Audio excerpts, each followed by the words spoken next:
พื่อจะไปกับเขาคุยหัวปลอมจากเจ้าคนนี้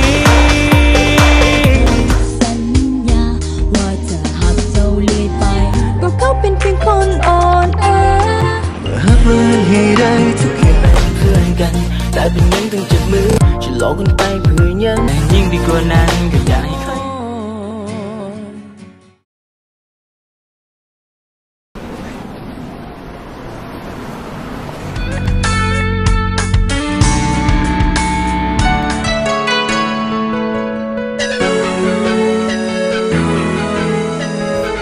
ก็เคยท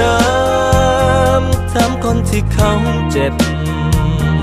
เขาควรจะมาหากันเขาควรจะมาสร้างฝันบ่ต้องเก็บไปคิดให้มันวุ่นวายเข้ามาเป็นมือที่สามแต่เพียงโตแทนอยู่ในวันที่เพื่อนต้องการเห็นจากสายตาแต่ฉันบอกทั้งความเป็นจริงมันยากเกินอธิบายใจมาแฟนเอามาลอยใจ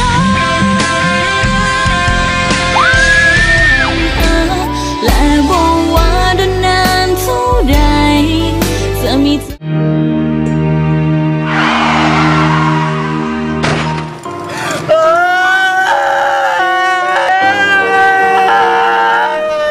กำลังป้าไปอยู่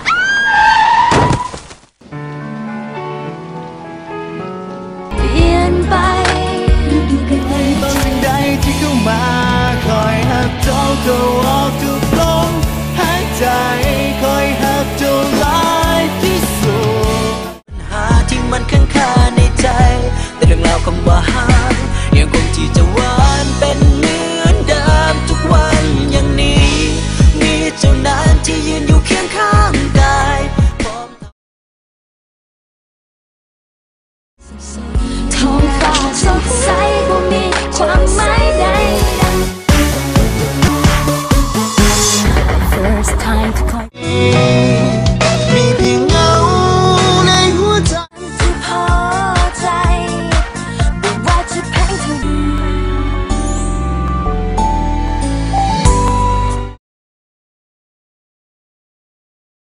ก็มันคิดเธอและนั่งบังภาพเขาอยู่ต่างคนต่างบอกเข้าใจให้กับคนใหม่กับฮักใหม่จะเป็นเหมือนหนึ่งฝันที่ทำให้ใจยามหลับตาเมื่อใดที่ใจจะเข้มแข็ง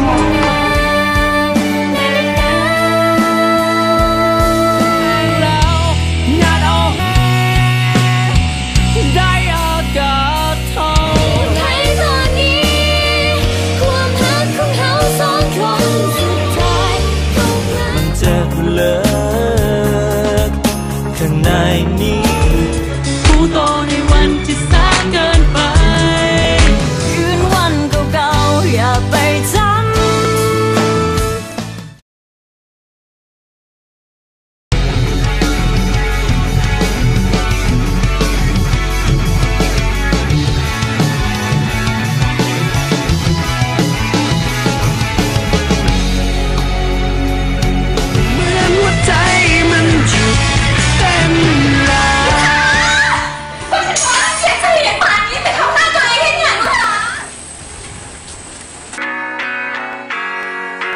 ตัวบทสดสื่อหน้าตาดีคือเจ้าอยากเป็นเจ้าของเราไม่ใช่อยากเป็นเจ้า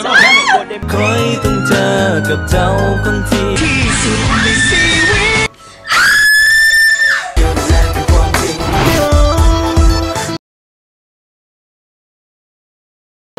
มันคงบ่ผิดน้องที่ทำแบบนี้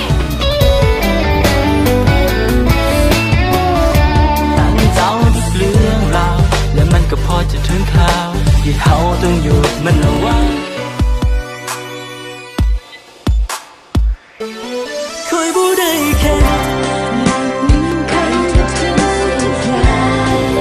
อีสาที่เขาข้างกายอีสาที่เขาได้เจ้ามาเป็นแฟน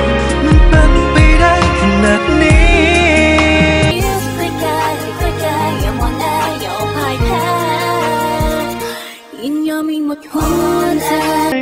บ่แสดงความอ่อนแอ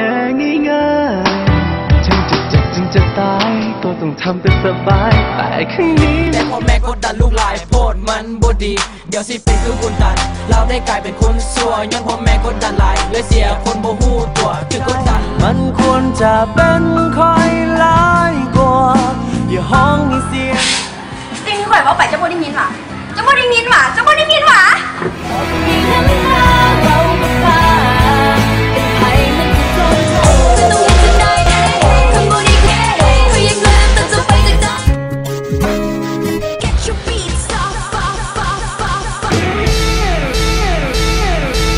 Don't like this to me I don't care about you No